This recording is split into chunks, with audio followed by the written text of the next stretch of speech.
Queridos, de novo com vocês, Pastor Onéias César Filho, Ministério Chama Viva, Igreja Batista Sião, em Campo Grande, o nosso curso do Apocalipse, capítulo por capítulo, versículo por versículo. Nós vamos em frente, vamos seguindo, e agora nesta aula, se eu posso chamar de aula, não? Nós vamos ver algo muito importante, o surgimento da Grande Babilônia, que será a capital mundial do Império do Anticristo. Esse sistema político-religioso que trará a grande tribulação ao mundo. Ele tem uma capital e ele tem um sistema de governo iníquo do enviado de Satanás. A Grande Babilônia, esses serão 3 capítulos, na verdade, que tratarão da Grande Babilônia. Portanto, essas aulas agora serão muito importantes para nós entendermos essa estrutura do governo mundial do Anticristo. Vamos, pois, ao capítulo 17, ok? Aí está o nosso capítulo 17, a Grande Babilônia. Introdução. Este capítulo trata da queda da Grande Babilônia, a grande prostituta que se assenta sobre muitas águas. Nós veremos esta expressão neste capítulo. A queda da Grande Babilônia é algo tão importante para Deus que ocupa não só este capítulo 17, mas também o 18 e parte do 19. 3 capítulos dedicados a ela. Imagine a sua importância nos acontecimentos proféticos. Ela será a sede mundial do governo do Anticristo. Portanto, muito importante agora esses 3 capítulos que se seguirão, ok? Vamos lá, vamos abrir nossas Bíblias em Apocalipse capítulo 17, Apocalipse 17 a partir do verso 1. Vamos fazer a leitura para irmos considerando, explicando cada versículo. Diz assim o verso 1. E veio um dos 7 anjos que tinham as 7 taças, e falou comigo, dizendo-me: Vem, mostrar-te-ei a condenação da grande prostituta, que está assentada sobre muitas águas. Destaquei, a grande prostituta que está assentada sobre muitas águas.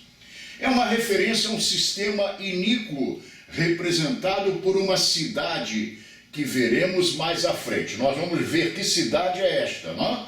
O fato de estar assentada sobre muitas águas é uma figura do seu domínio sobre muitos povos, ou sobre os povos e nações de toda a terra, influindo e dominando o tripé da sociedade humana, a política, a economia e a religião. Portanto, na grande tribulação, no governo do Anticristo, esta cidade-reino, digamos assim, a capital do Império Mundial do Anticristo, ela exercerá um domínio. Dali sairá o domínio da política mundial, da economia mundial e da religião. Porque a verdade é que a espécie humana, a raça humana, é eminentemente, historicamente, em suas raízes, é religiosa, não? Pois bem, ainda eu, Pastor Onéias, ainda falarei sobre um detalhe extremamente curioso sobre esta expressão: está assentada sobre muitas águas. Portanto, guarde esta expressão, está assentada sobre muitas águas, porque você vai ver algo bastante interessante de uma experiência que eu tive com minha mãe. Eu vou contar a vocês um pouco mais à frente. Vamos ao verso 2. Vamos ler. Diz assim: com a qual, com esta grande prostituta, com a qual se prostituíram os reis da terra, e os que habitam na terra se embebedaram com o vinho da sua prostituição. Se embebedaram com o vinho da sua prostituição. O fascínio que esse poder exercerá sobre os homens será algo impressionante. Você veja que falou-se aqui sobre os reis da terra no início da nossa leitura. Portanto, o fascínio que esse poder exercerá sobre os homens será algo impressionante. Com o advento da nova era, já estamos vendo o início dessa operação de sedução. As suas doutrinas são super atraentes, suas propostas realmente fascinantes, enganando muitos. Um mundo de paz, um mundo de preservação da natureza, veja bem, uma economia estável, o aperfeiçoamento da mente e do corpo através de meditações, exercícios físicos, etc. Tudo isso tem atraído uma multidão de pessoas já agora neste tempo. Podemos imaginar o que será com o passar do tempo. Isso tudo fará que os homens queiram receber a marca da besta, ficando sob um pacto demoníaco terrível com o anticristo. Entendamos que isso não é algo meramente político, mas acima de tudo espiritual. Hoje, quando os homens se colocam debaixo de pactos com espíritos do diabo, essas pessoas se põem em cadeias espirituais terríveis. Naquele tempo, deixar assinalar na mão ou na testa significará literalmente um pacto com o diabo através do sistema do seu enviado, do seu falso Messias, o anticristo. Nós estamos nesse tempo caminhando para isto. Vamos ao verso 3, que a coisa vai esquentando, não é? E levou-me em espírito a um deserto, e vi uma mulher assentada sobre uma besta de cor escarlata, que estava cheia de nomes de blasfêmia, e tinha 7 cabeças e 10 chifres. Uma mulher assentada sobre a besta. Esse poder diabólico estará politicamente firmado em um pacto com as nações da terra e se apoiará no anticristo. Escarlata é a cor do pecado, como em Isaías 1,18. A escarlata era uma tinta de cor vermelha, muito usada pelos judeus. Mas antes de nós entrarmos na questão dessa tinta de cor escarlata, veja bem, vamos ver uma mulher assentada sobre uma besta e chama ela de uma grande prostituta. Na verdade, uma cidade, como eu disse, a capital do império do anticristo, e essa mulher sedutora, não é? Sedutora, uma prostituta que promoverá sobre a terra uma série de corrupções, e as pessoas, como homens que procuram as prostitutas para sexo, líderes de nações e pessoas, multidões, procurarão essa chamada grande prostituta. Daí esta figura de linguagem. E o que diz Isaías 1,18? Diz assim: vinde então e argui-me, diz o Senhor, ainda que os vossos pecados sejam como a escarlata, eles se tornarão brancos como a neve, e ainda que sejam vermelhos como o carmesim, se tornarão como a branca lã. Isaías 1,18. Escarlata ou escarlate é uma cor vermelha muito viva, e diz que essa mulher estava, veja bem, com essa cor de escarlata. Aí está a questão. Escarlata ou escarlate é, de fato, a cor do pecado, denunciando a impureza, a prostituição, na verdade, desta cidade-império. Ok? Vamos em frente. Verso 4.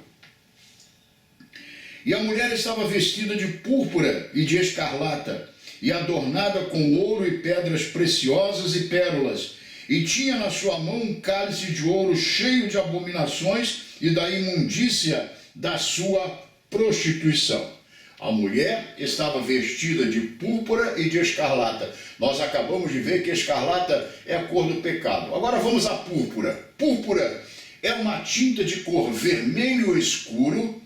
Diz o dicionário Mirador que a púrpura era símbolo da dignidade dos cônsules e outros magistrados romanos, as altas autoridades, a elite romana, bem como dos soberanos. É símbolo, veja bem, a púrpura é símbolo também da dignidade. Gente, aqui começa a aparecer algo um tanto constrangedor, mas lamento. A púrpura também é símbolo da dignidade cardinalícia, segundo o mesmo dicionário. Isto é o dicionário Mirador. Eu tenho esse dicionário ainda em papel, em grandes livros, né? tenho a coleção Mirador e o dicionário, e ali fala isto, que segundo o mesmo dicionário, a púrpura também era a cor da dignidade cardinalícia. Era usada para a fabricação de finíssimos tecidos que eram usados pelos nobres e os ricos. Tornou-se, a púrpura, né? Tornou-se um símbolo de vaidade e de luxo. Escarlata, como vimos, é a cor do pecado. Não temos aqui a pretensão de atacar ninguém. Olha, eu não tenho pretensão de atacar ninguém, não é minha intenção. Mas aparece, paciência, eu vou me apegar à verdade. Não temos aqui a pretensão de atacar ninguém, mas de estudar com sinceridade o livro do Apocalipse. Mas o vermelho é a cor predileta dos grandes líderes da Igreja Católica Romana. As vestimentas cardinalícias, bem como as do Papa, têm predominância da cor vermelha. Tudo isso vai nos remetendo ao Império Romano e vai começando a mostrar, veja bem, a verdadeira face desta cidade-império. Sua identidade vai aparecendo aqui. Lamento, eu não sei se eu lamento não. Eu fico um tanto constrangido, mas eu tenho que me apegar à verdade que vai aparecendo. Isso vai mostrando, já pintando um retrato de Roma. Esta é a verdade. Versos 5 e 6 dizem assim: e na sua testa dessa mulher estava escrito o nome, mistério, a grande Babilônia, a mãe das prostituições e abominações da terra.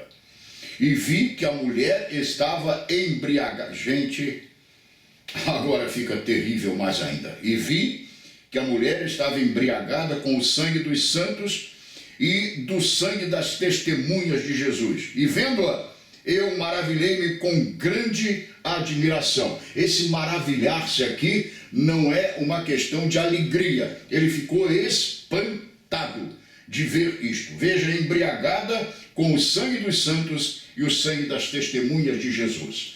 Destaquei a mãe das prostituições da terra, embriagada com o sangue dos santos e das testemunhas de Jesus.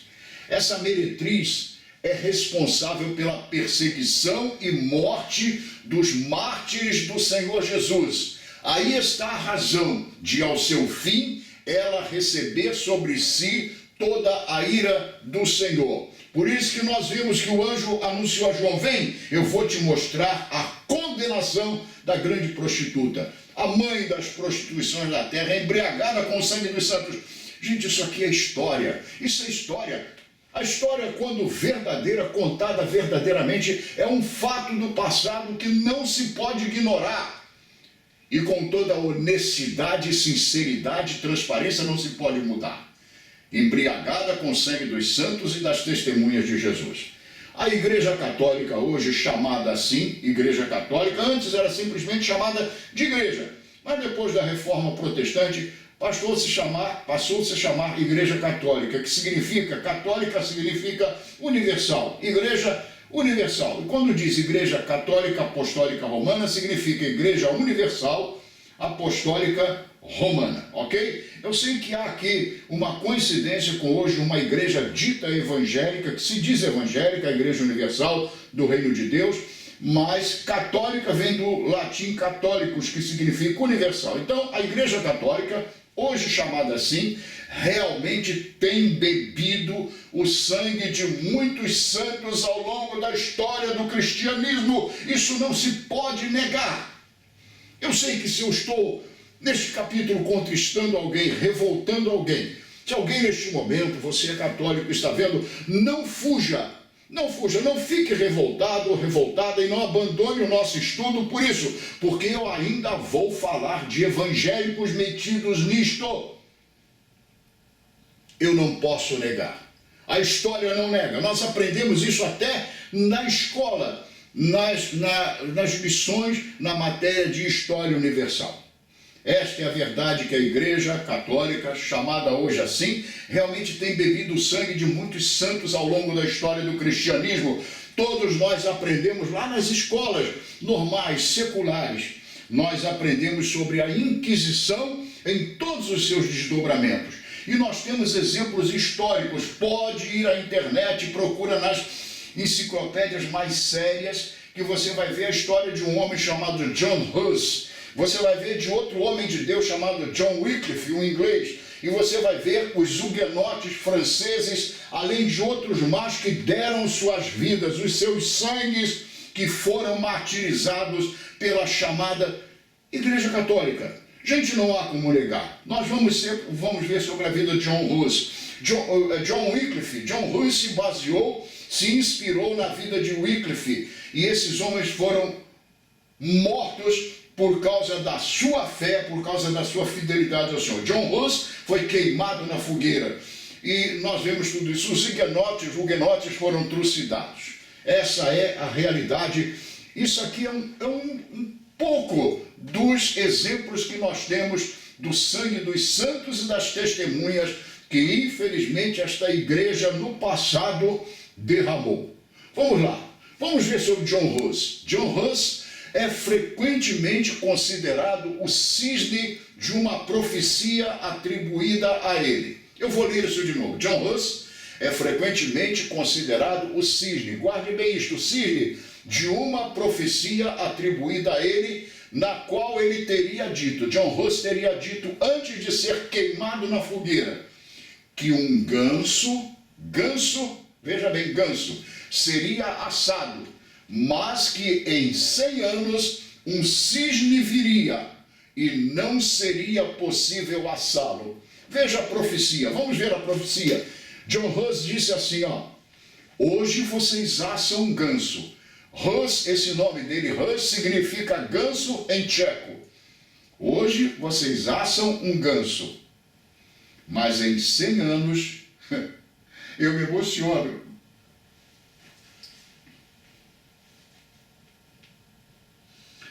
Deixa eu me recompor. Ele disse, hoje vocês assam um ganso. O nome dele, Hus, essa palavra significa ganso em tcheco.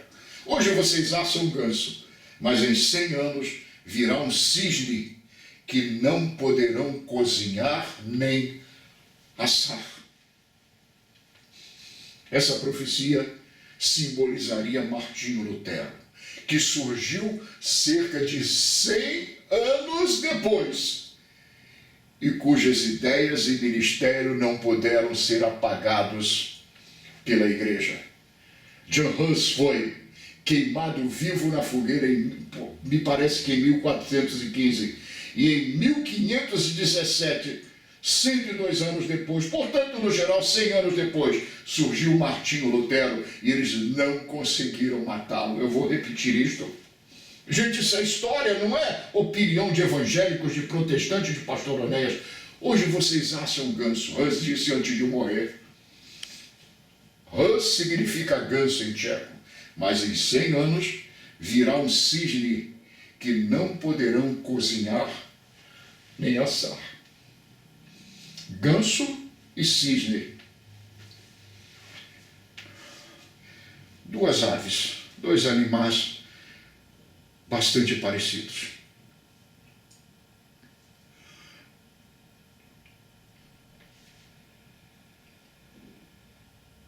Martinho Lutero e John Hus eram muito parecidos em sua fé, em sua entrega e em sua coragem, em sua devoção ao Senhor e ao Evangelho. Mas a grande diferença dos dois, Hus profetizou: vocês hoje me matam queimado. Vocês hoje assam um ganso, mas um dia virá um cisne. Era Lutero, ou seria Lutero, que vocês não vão conseguir cozinhar nem assar. Eu me emociono com isso. Em nome de Deus, falsamente em nome de Deus, na verdade em nome deles próprios, cometeram essas atrocidades. E aí está, lamento dizer, aí está, é história, não dá para mudar. John Hus foi um reformador da Boêmia, uma região hoje da Alemanha, influenciado pelas ideias de John Wycliffe. Ele foi condenado por heresia e queimado na fogueira Sim, aqui está, em 1415, pelo Concílio de Constança. Concílio de Constança, um concílio da Igreja Católica Apostólica Romana. Gente, não fiquem com raiva do pastor Onés alguns. Isso é história, não é opinião minha. Está na história. Pertence ao passado, mas terá consequências no futuro, porque queimaram servos de Deus cujo pecado foi amar o Senhor e a verdade e pregar a palavra da verdade, entregando suas vidas ao martírio. Portanto, John Huss foi condenado por heresia, queimado na fogueira em 1415 pelo Concílio de Constância, Concílio Católico. Suas ideias e a forma como ele morreu inspiraram gerações seguintes, especialmente os reformadores protestantes, e o tornaram um precursor de Lutero. Eu me emociono, estou emocionado, isso é muito grande. Vamos aos versos 7 e 8. E o anjo me disse: por que te admiras? Eu te direi o mistério da mulher e da besta que a traz, a qual tem 7 cabeças e 10 chifres. Verso 8. A besta que viste foi e já não é, e há de subir do abismo, e irá à perdição. E os que habitam na terra, cujos nomes não estão escritos no livro da vida desde a fundação do mundo, se admirarão vendo a besta que era e já não é, mas que virá. Aí está, destaquei, a besta que viste foi e já não é, e subirá do abismo. Preste bem atenção nisto para você entender. Aqui isto é, foi, já não é, e subirá do abismo. É uma referência clara ao Império Romano, que foi a grande potência mundial do tempo de Cristo, mas que foi destruído, acabou, foi dividido em 3 partes. Porém, o mesmo Espírito que estava sobre esse império do tempo de Jesus, dando a ele a forma sangrenta que teve quando perseguiu a igreja primitiva, matando muitos cristãos, voltará a atuar, reconstituindo as bases espirituais e políticas daquele império no tempo da grande tribulação. Vamos parar aqui.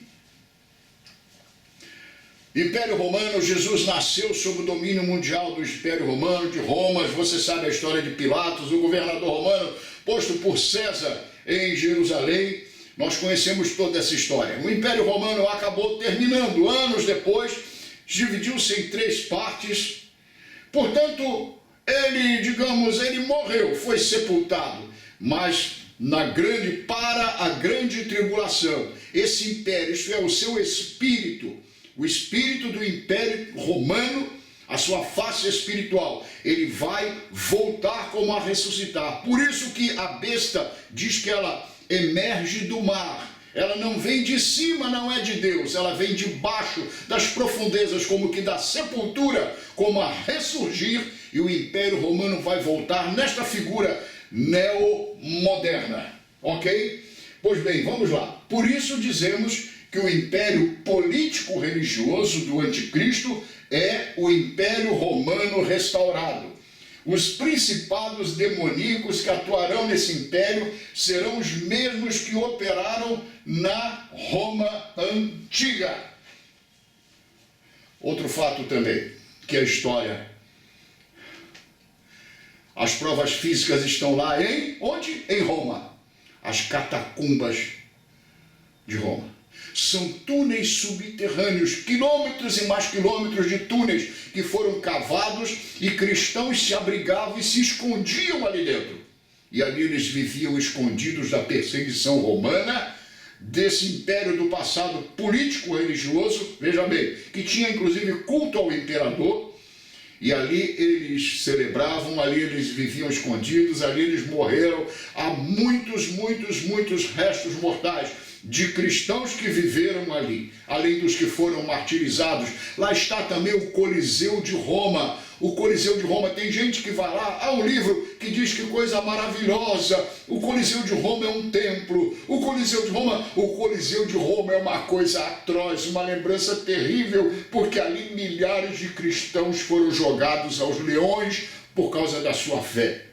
Esse império do passado, ele vai voltar. A Bíblia diz que essa besta emergirá, esse império virá do abismo, ele vai voltar. Por quê? Porque quando Satanás enviar o seu falso, entre aspas, Messias, ele vai querer também, como Cristo, o verdadeiro Messias, veio sob o domínio do Império Romano, o seu falso Messias, o Anticristo, ele também o fará vir sob o domínio desse Império Romano restaurado.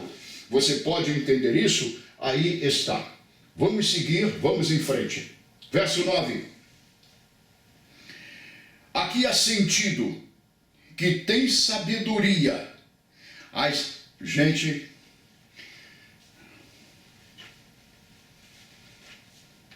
deixa eu parar aqui. Preste bem atenção no que eu vou ler. Eu vou voltar aqui à minha Bíblia, está aqui ao meu lado, em off. Aqui tem sentido. E a sabedoria. Não é pastor Anés quem vai falar. É a palavra da verdade. Não fuja dela. Vamos lá. Aqui há sentido que tem sabedoria. As 7 cabeças são 7 montes, sobre os quais a mulher está assentada. As 7 cabeças são 7 montes.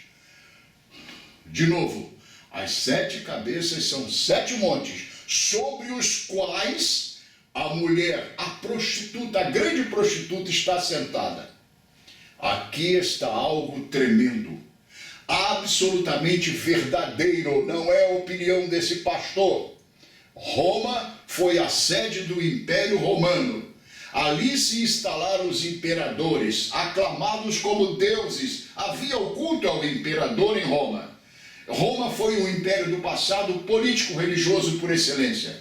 Dali saía a abominação de todo mundo, eu diria a época de Cristo. Aquele era o poder político ao tempo da manifestação do Messias, aqui está. Sendo o governo do anticristo a restauração desse império antigo de Roma, é de se saber que também ali se instalará a sede desse governo.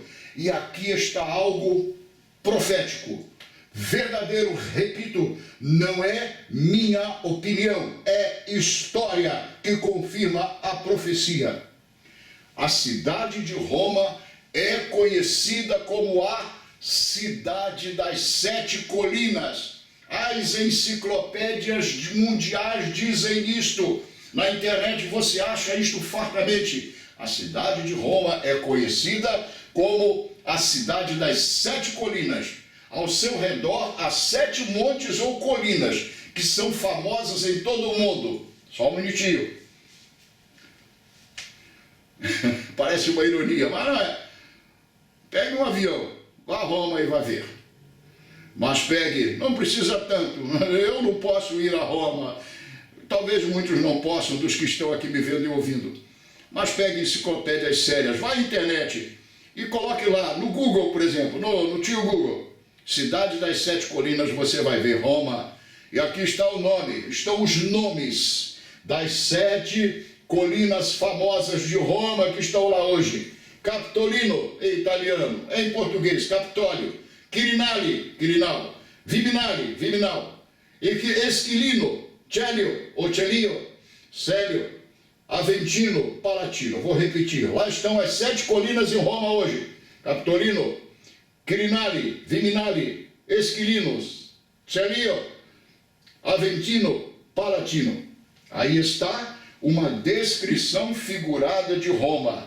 As 7 cabeças, a profecia no Apocalipse que acabamos de ler diz, as 7 cabeças são 7 montes sobre os quais a mulher está assentada.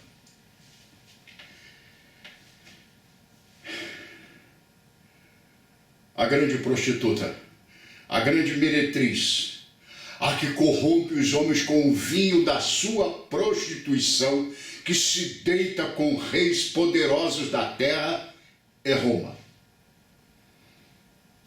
Os montes estão lá. Roma está lá. E o Império Romano, que no passado se ergueu lá ao tempo de Cristo, voltará para a grande tribulação, para também que o anticristo, o falso Messias, ele se manifeste sobre o Império Romano. Por quê? Porque o desejo de Satanás sempre foi o de ser igual a Deus.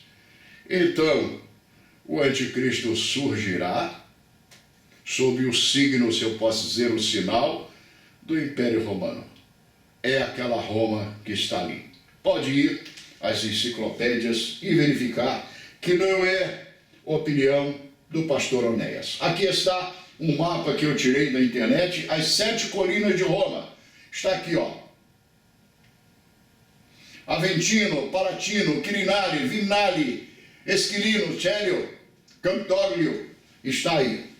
Você pode ver. É um mapa, não é? E aqui está, no meio desse mapa, dessas colinas, está hoje, e como estava no tempo do Império Romano, a cidade de Roma, fundada, segundo a lenda, por 2 moços, Rômulo e Remo, não é? Que foram criados, sustentados por uma loba. Há uma lenda assim. Vamos aos versos 10 e 11. E são também, veja bem, se são 7, as 7 cabeças são 7 montes, sobre os quais a mulher está sentada, perdão, a grande prostituta, são também 7 reis, 5 já caíram, e um existe, outro ainda não é vindo, e quando vier, convém que dure um pouco de tempo. E a besta que era e já não é ela também o 8º, e é dos 7. Veja que é o 8º, mas é dos 7. Não é do 8º rei, mas é dos 7. E vai à perdição. Eu vou explicar isso. Vamos lá, destaquei. São também 7 reis, e a besta é o 8º. Na época em que João escreveu o Apocalipse, veja, lá atrás na ilha de Pátimo, quando João escreveu o Apocalipse, 5 impérios mundiais já haviam caído. Egito, 1. Assírio, Império Assírio, 2. O Império Babilônico, 3. O Império Medo, 4. O Persa, que estiveram juntos, 5. E o 6º, o Império Grego. Então, 6 impérios. Veja, 5 impérios caíram. Um ainda existia e dominava. Roma. Na verdade, aqui, né, eles estavam juntos, Império Medo-Persa. Roma é o 7º. Um ainda existia ao tempo de João, quando João escreveu. E ele disse isso lá. Ele fala, vamos ver, um ainda existe, no tempo de João, que era justamente o Império Romano. O texto, porém, diz que a besta que era e já não é ela o 8º. Vamos ver. Agora veja algo impressionante. No verso 11. A besta que era e já não é ela também o 8º e é dos 7. É ela também o 8º e é dos 7. Isto quer dizer que a besta, o 8º rei, que pertence a um dos 7 reinos citados acima, é fácil sabermos que é Roma ou o Império Romano. Isso é tremendo, você não acha? Veja, o 7º império é Roma, a Roma antiga, mas o 8º é também o 7º. Por quê? Porque o 8º, o império do anticristo, será Roma restaurada. O 8º será o 7º do passado. A Bíblia é a verdade. A Bíblia é a verdade. Aí está. São impérios. Repito, esses impérios que existiram, caíram. Ao tempo de João existia Roma, que era o 7º, mas o 8º é também o 7º. E o 8º é o que virá, o do anticristo, que virá agora proximamente ao mundo, Roma restaurada. E o 8º que é? É a Roma antiga restaurada. O 8º é também o 7º. Aí está. Eu espero que você tenha entendido isso. Parece complicado, mas não é. Vamos aos versos 12 e 13. E os 10 chifres que viste são 10 reis, que ainda não receberam o reino, mas receberão poder como reis por 1 hora, juntamente com a besta. Então a besta terá reis, dignatários, se eu posso chamar de dignatário. Terá líderes mundiais ao lado dela lhe dando apoio.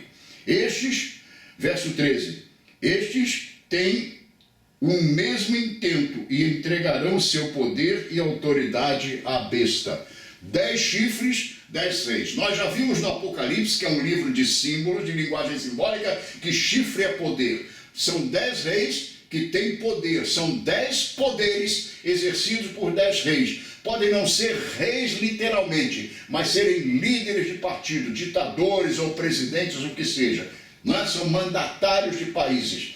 Isso se refere a uma espécie de confederação de 10 nações, que será formada com a sua influência política para dar apoio ao anticristo. Nesses nossos dias vimos a unificação da Europa no bloco chamado União Europeia. No presente, mais de 10 nações estão fazendo parte desse bloco político, a União Europeia, o que já é um começo dessa confederação, um prenúncio, uma amostra. Alguns países desse bloco formarão esse grupo de 10 nações. Serão 10 grandes nações dando apoio ao homem da iniquidade. Numa linguagem de hoje, nós teremos o anticristo, o governante mundial, teremos o líder religioso mundial ao lado dele, e o diabo é a trinca infernal.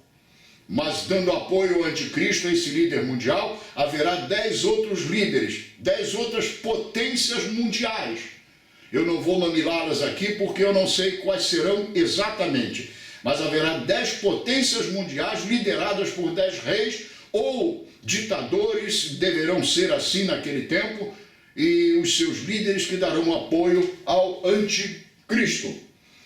A Inglaterra, por exemplo, resistiu ao acordo para a unificação da Europa, a União Europeia. Uma das principais resistências é a necessidade da mudança das libras esterlinas à moeda inglesa, tradicionalmente inglesa, pela moeda única da União Europeia, que é o euro. A Inglaterra não aceitou tirar uma tradição dela de séculos, a libra esterlina, e por isso ela saiu da União Europeia. Ela entrou, mas saiu, aquele Brexit. A chamada cortina de ferro, a União Soviética, liderada pela Rússia, caiu, mas o comunismo não morreu. Ele continua vivo, ainda que meio escondido. Aí estão a Coreia do Norte, a China, Cuba, etc. Ele desapareceu em parte, o comunismo, para voltar com uma nova roupagem através do ditador mundial. O comunismo parece ter desaparecido, ele está meio latente, está meio disfarçado. A União Soviética foi um bloco de nações lá do leste europeu, da Ásia, lideradas pela Rússia, essas nações. Formaram esse bloco, a chamada cortina de ferro. Mas através daquele homem, Mikhail Gorbachev, a União Soviética se desfez. E ficou Rússia, ficou Ucrânia, ficou Romênia, Tchecoslováquia, Polônia e Hungria e outros países mais que voltaram à sua independência, se separaram. Mas o comunismo continua, está na Coreia do Norte, o mais ferrenho de todos, o mais claro de todos, maligno, terrível, com aquele ditador, de um nome meio complicado, eu chamo ele de Kung Yong Fu. Aquele homem. Nós temos comunismo na China, onde pessoas são mortas, inimigas do regime. A China tem uma economia, veja bem, que parece comercial, parece de grandes democracias capitalistas, mas ela é comunista. E nós temos o exemplo aqui perto de nós de Cuba e Venezuela, que está chegando lá. E o Brasil está caminhando para ser uma Venezuela, uma mega Venezuela. Escutem o que esse pastor está falando. Se eu toco em política, é de um modo espiritual. Nós estamos caminhando e me parece que vamos chegar lá. Seremos uma Venezuela. Mas isso é outra questão. Vamos lá, vamos continuar. Receberão o poder por 1 hora. Aqui está outra linguagem figurada. Não é 1 hora literal. Sabemos que uma hora literal é insuficiente para dar lugar a acontecimentos tão importantes. A expressão uma hora significa que o poder que receberão será absolutamente temporal, por breve tempo, por um pouco de tempo. Não durará muito. Essas nações, segundo o texto, entregarão o seu poder à besta. Pastor Onésio volta aqui e diz a você, a própria besta, a própria grande tribulação serão apenas 7 anos. O que são 7 anos? E mais especificamente 3 anos e meio, se comparados ao tempo da humanidade. Poder por um pouco tempo. É isso que quer dizer. Eles terão muito poder, mas limitado tanto na sua capacidade de agir para o mal, quanto no tempo para exercer esse poder. Ok? Pois bem, vamos continuando. O Senhor Jesus, no sermão escatológico de Mateus 24 e 25, falou que se esses dias não fossem abreviados, nenhuma carne se salvaria. Isto é, a humanidade seria totalmente aniquilada, tal a destruição que virá.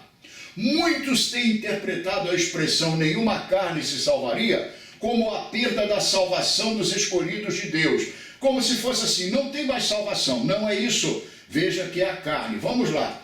Face ao tempo terrível. Seria um tempo tão terrível que não haveria mais salvação. Não é isso. Vamos entender. A Bíblia explica a Bíblia. E ela diz que carne e sangue não herdam o reino de Deus. Aqui fala de salvação da carne. Logo entendemos que se os dias da grande tribulação não fossem abreviados, a humanidade se autoexterminaria, se extinguiria. Aí você imagina o que será. Portanto, volto eu, pastor Onésio, aqui nenhuma carne se salvaria se esses dias não fossem abreviados. A humanidade se aniquilaria, se destruía. Tal será a desolação, a destruição sobre a terra, como nós já vimos. A humanidade se extinguiria. Jesus disse, se esses dias da grande tribulação não fossem abreviados, apenas no total 7 anos, e de destruição mesmo, 3 anos e meio. Nenhuma carne se salvaria, a humanidade seria extinta, é salvação da carne. Verso 14, vamos ao verso 14. E esses, os seguidores do anticristo, né? Estes reis, esses poderosos com seus exércitos, estes combaterão contra o cordeiro, e o cordeiro os vencerá, porque é o Senhor dos senhores e o Rei dos reis. Vencerão os que estão com ele, chamados, eleitos e fiéis. Gente, vencerão os que estão com ele. Ah, nós estamos com ele. Você está com ele? Vamos lá. Destaquei, combaterão contra o cordeiro e o cordeiro os vencerá. Então esse poder mundial, esses 10 reis, juntamente com o anticristo, eles combaterão o cordeiro, farão guerra ao Senhor Jesus, mas ele os vencerá. Vitória certa. Aqui está outra referência à batalha do Armagedon, onde o Senhor Jesus derrotará o anticristo na sua volta para reinar sobre a terra. Arrebatamento da igreja.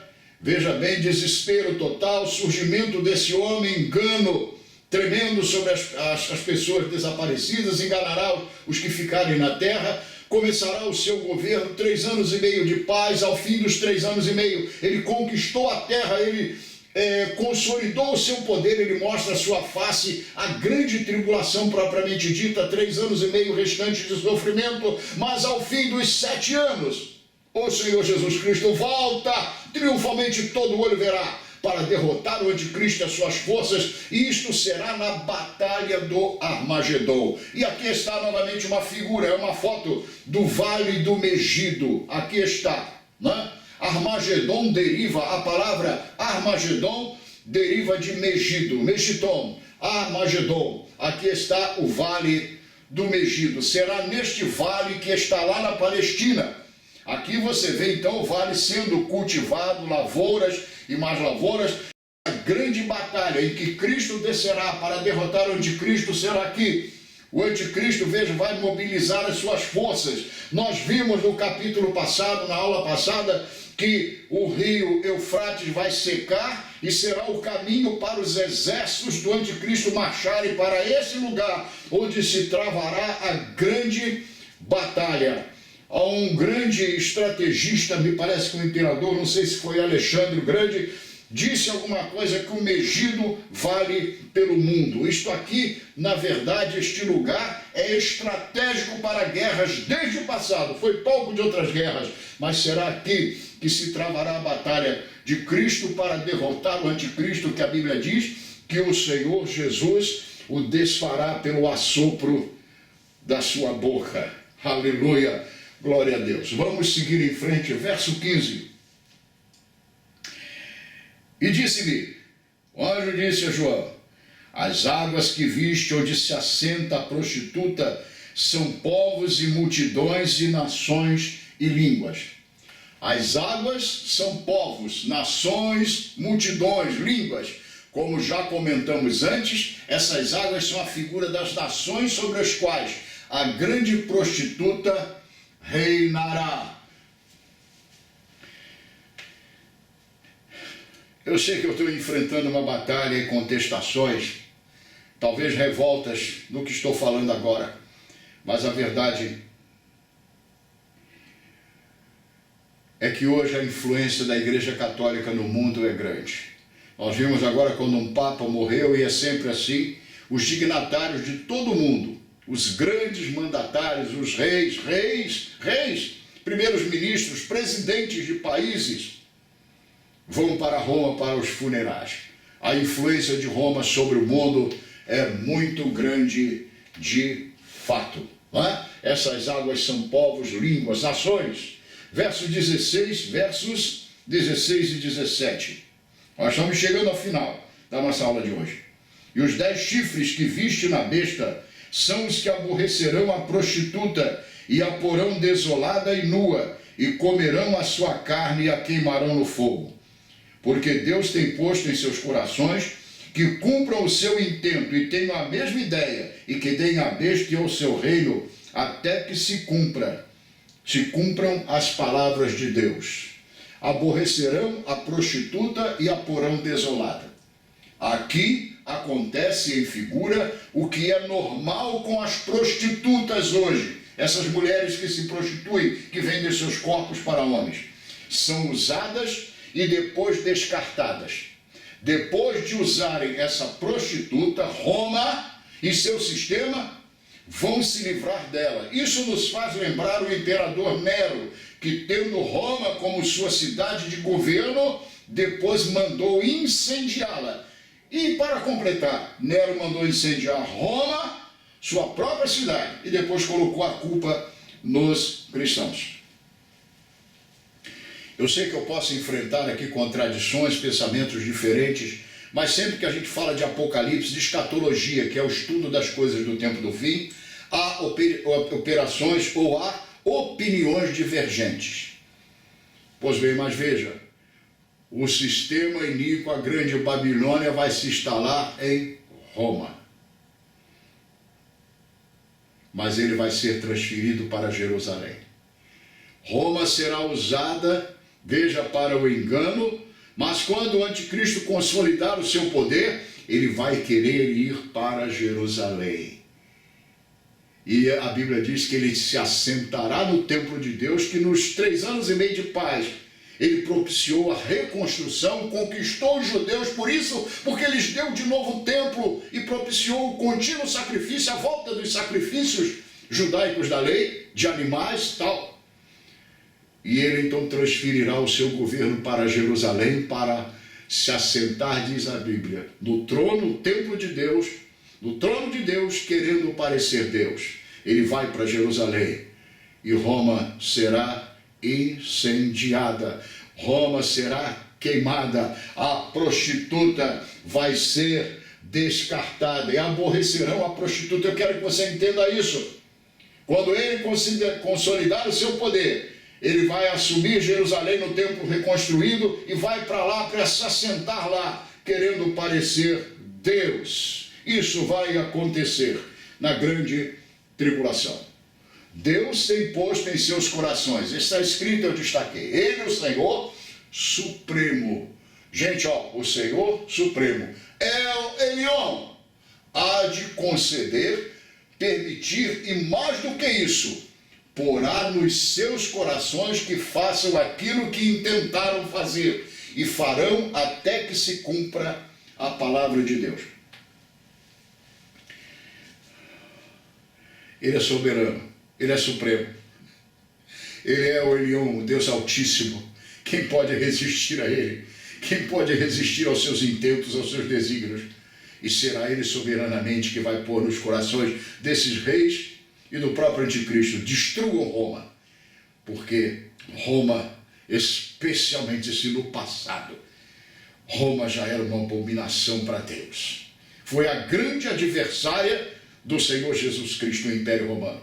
E agora, na grande tribulação, será abominável ao Senhor. E Deus porá nos corações desses próprios reis, desses mandatários mundiais, ditadores, com o anticristo: destruam essa cidade maldita. E o poder vai ser transferido para Jerusalém. É Deus quem ordenará que se faça. Verso 18. E a mulher que viste é a grande cidade que reina sobre os reis da terra. A mulher que viste a grande cidade que reina sobre os reis da terra. Aqui está uma grande revelação. Roma, com o poder religioso que possui, eu digo hoje, e também no passado, mas estou falando agora hoje, é a grande prostituta. Já vimos que junto à besta leopardo, o anticristo, haverá a besta cordeiro, o falso profeta, o líder religioso. Esse homem será um líder religioso, mais do que isso, um líder espiritual que dará apoio ao anticristo. Esse falso profeta, ou besta cordeiro, deverá estar à frente de uma instituição religiosa mundial, de uma religião única. Ele unificará as religiões. Como? Não sei. Haverá, após o arrebatamento da igreja, a unificação do cristianismo e, em seguida, a sua associação com as demais religiões. Nós estamos chegando ao fim do nosso estudo de hoje, mas eu quero dizer uma coisa a vocês, que há duas coisas que eu não consigo explicar a você. Como o anticristo e especialmente esse líder religioso, como eles conseguirão unificar as religiões. Talvez aquele engano, não, cada um tem a sua fé própria, mas podemos viver em comum, alguma coisa por aí. Eu não sei exatamente como. E segundo o que eu não sei, ninguém sabe hoje, nem os rabinos judaicos sabem, como o templo de Israel será reconstruído no seu lugar original, porque lá está uma mesquita de Al-Aqsa, uma mesquita muçulmana, porque os muçulmanos, os árabes, os muçulmanos acreditam que foi daquele lugar que Maomé subiu ao céu. Por isso que aquele lugar onde era o templo, exatamente o terreno, o lugar, para os muçulmanos é um lugar sagrado, porque eles pensam, eles creem que dali Maomé subiu ao céu. E olha, derrubar aquela mesquita para reconstruir o templo, só Deus sabe como será, mas será tão envolvente, tão terrível o poder deste homem do anticristo, que ele vai conseguir isto. O templo será reconstruído. E também, repito, a reunião das religiões numa religião mundial, não entendo exatamente como será. Aliás, já temos visto o esforço nesse sentido. Assim, essa prostituta será essa instituição de poder religioso. Ela é chamada de a grande prostituta por mudar a verdade em mentira, como em Romanos 1, implantando em nome de Deus a mentira, a feitiçaria, o engano e o sofrimento. Agora, ao fim desse estudo de hoje tremendo, quentíssimo, fervente, eu quero dizer uma coisa a vocês. Talvez ainda venha no capítulo seguinte, que nós vamos continuar falando da grande Babilônia e de como ela vai cair. Mas veja uma coisa. Se você é católico, eu pedi que você continuasse. Está revoltado? É história. Não é a opinião desse pastor. Mas eu quero dizer uma coisa a você. A grande religião trará inicialmente a unificação do cristianismo, já há um esforço para isso. Há uma palavra histórica da Igreja Católica que diz que ela deseja, o seu desejo antigo, secular, de trazer de volta para o seu seio, para o seu domínio, os filhos rebeldes, que até um tempo atrás, meu tempo de garoto, nós éramos chamados de protestantes. Hoje não somos mais, porque já não protestamos mais. Essa geração não protesta mais, ao contrário, essa geração está corrompida. Há exceções, há 7.000 que não dobraram os seus joelhos perante Baal. Mas veja, o desejo antigo da Igreja Católica é esse. Agora, eles vão conseguir isso. E eu quero dizer uma coisa. A liderança será de um Papa. Até se diz isso aí fora. Se fala de uma coisa que haverá um Papa negro, tem umas profecias, Nostradamus e outros mais. Eu não me meto nessas coisas. Agora, uma coisa eu sei. Não será só a Igreja Católica, ela liderará. Mas terá muitos evangélicos e pastores, e bispos evangélicos, e apóstolos evangélicos que se venderão. Preste atenção no que eu vou dizer, eu não posso citar a história toda, o tempo passa. Mas aqui no intervalo, assim, no meio dos capítulos do estudo do Apocalipse, eu vou te contar uma história com detalhes. Eu já vi aqui no Brasil, vivi pertinho. Pastores amigos meus que se recusaram a isso, homens de Deus. Nós já vivi uma história de que se tentou cooptar centenas de pastores brasileiros, levá-los ao Uruguai para fazerem pacto com aquele líder da igreja para a unificação do evangelho, do cristianismo mundial, o reverendo Moon. Um falso Cristo que já morreu, foi para o inferno. Seu filho agora está reinando em seu lugar. Levou-se centenas de pastores, por engano, que chegaram ao Uruguai e viram que foram enganados, era para fazer um pacto com esse falso Cristo. Outros pastores que fizeram isso, e pelo menos um dos que fizeram isso eu conheço. Não será difícil, não será impossível, mas será realmente possível e acontecerá. Pastores e evangélicos aos montes estarão no pacto com a besta, leopardo e principalmente com a besta Cordeiro, esse falso Cristo. Portanto, não é uma questão única de católicos, mas a verdade é que a apostasia vai atingir o seu ápice também. Ok? Pois bem, sem querer atacar, estamos chegando ao final. Religião alguma, pois não é esse o nosso objetivo neste estudo, vemos claramente que o poder religioso exercido em Roma ainda é altamente influente nos nossos dias, em todo o mundo. Reis e presidentes constantemente vão ali receber a bênção papal. É interessante voltarmos ao versículo 6 deste capítulo que diz: E vi a mulher que estava embriagada com o sangue dos santos e do sangue das testemunhas de Jesus. Henry Halley, no seu manual bíblico famoso, diz: os horrores da Inquisição, ordenada e mantida pelos papas durante um período de 500 anos, no curso dos quais incontáveis milhões de pessoas foram torturadas e queimadas, constitui o quadro mais brutal, bestial e endiabrado de toda a história universal. Vamos continuando. Por exemplo, recordamos o seguinte: na França havia, isso é história, gente, está na história. Na França havia no sul um grupo de protestantes chamados de huguenotes. Eram cerca de 400.000 que viviam uma vida de santidade, conforme o Evangelho. Catarina de Médici, mãe do rei, católica fervorosa, deu ordem de execução desses crentes, e os jesuítas saíram a insuflar os seus fiéis contra esses cristãos. Na noite de 24 de agosto de 1572, a famosa noite de São Bartolomeu, cerca de 70.000 huguenotes foram trucidados, mortos impiedosamente.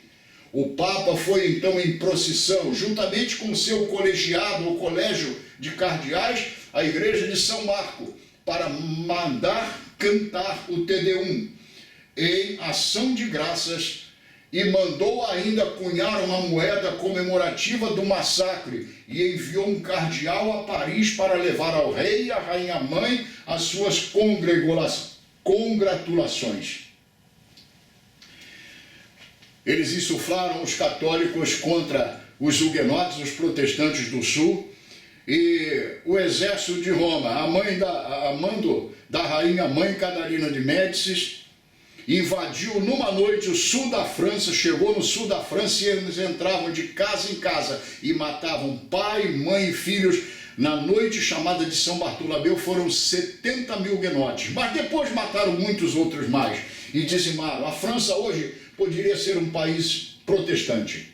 O Evangelho, veja bem, ainda mais aqui, em 1598 foi concedida a liberdade de consciência e de culto aos huguenotes. Porém, morreram até aí cerca de 200 mil deles. Isto é só um exemplo, mas tem mais.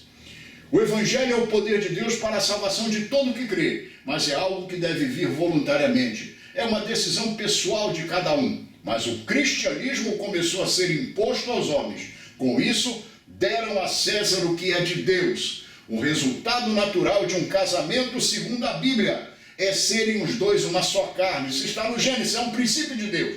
Ao se juntar ao Império Romano, a igreja tornou-se uma só carne com ele, com o Império Romano, adquirindo o próprio espírito desse império que a Igreja Católica conserva até hoje. Daí a vinda da Reforma Protestante para restaurar a Igreja do Senhor Jesus Cristo. Napoleão certa vez declarou: eu fundei o meu império pela força, mas ele, Jesus Cristo, fundou o seu império ou seu reino pelo amor. Referindo-se ao Senhor Jesus, não há outro meio de se implantar esse reino em corações, o reino de Deus, senão pelo amor. Ao fim deste capítulo, eu, pastor Onésio, digo a todos os que acompanham este estudo, parece mesmo que precisamos de uma nova reforma protestante.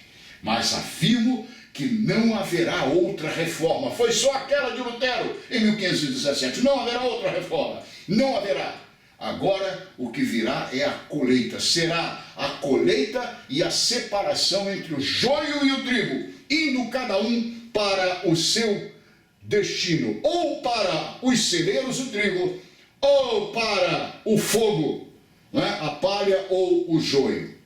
Para concluir, creio que a chamada grande prostituta ou igreja apóstola será a consolidação do poder de Roma papal, reunindo várias religiões, inclusive igrejas evangélicas dos que ficarão aqui, constituídas daqueles que ficaram no arrebatamento da igreja fiel. Infelizmente, há hoje evangélicos, entre aspas, que se estão unindo pelo ecumenismo, que não têm azeite em suas lâmpadas e que formarão essa igreja apóstata. Assim, haverá também igrejas evangélicas e pastores fazendo parte dessa grande prostituta. Será o que nós chamamos de farinha do mesmo saco. Portanto, católicos, não se revoltem inteiramente contra esse pastor, porque terá gente também do nosso terreno, do nosso quintal, metida nisto. Pois bem, aí está. Ficando por aqui, pastor Onésio, nessa aula talvez um pouco mais extensa, empolgado, mas ao mesmo tempo comovido e consternado. Saiba você, a Roma que está lá hoje é essa cidade, é esse local. As 7 colinas estão lá. A Bíblia coloca para nós a revelação. Vá às enciclopédias e você confirmará isso. Na nossa próxima aula nós vamos continuar falando sobre a Grande Babilônia. Ela é tão importante no contexto dos últimos dias que o Senhor dedicou no livro do Apocalipse a ela 3 capítulos. Nós vamos ao próximo capítulo, ao capítulo 18 em nossa próxima aula. Ficando por aqui, pastor Onésio, seu conservo, seu amigo. Um abraço do tamanho do meu coração e uma bênção sobre a sua vida, povo da aliança, povo do pacto, povo do concerto, em nome de Jesus.